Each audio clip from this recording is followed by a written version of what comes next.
Singsang Taytay Leo. My name is Rosemary Van Naglumani, 34 years old. I am from Dipun, Quirino, Philippines. I am married and I have one son, ages 14 years old, and one daughter, ages 11 years old.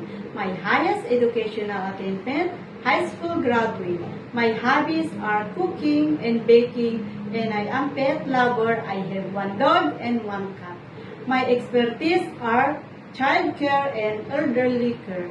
I work as domestic helper in the Kuwait for 2 years from January 23, 2023 to January 23, 2025.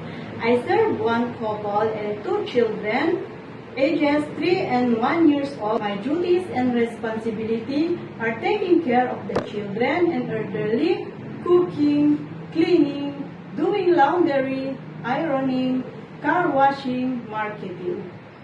I want to work in Hong Kong because I want to earn and save money for my family. I am willing to take good care of elderly and newborn baby. I can sing nursery song like baby finger, where are you?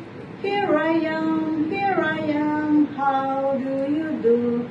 To my future employer, mom and sir, please choose me as your housemate because I am hardworking, honest, obedient, and trustworthy. I am promised to be a good housemate, and I promise to prioritize my job and finish my 2 years contract or more. Thank you, mom and sir. I am looking forward to work with you as soon as possible.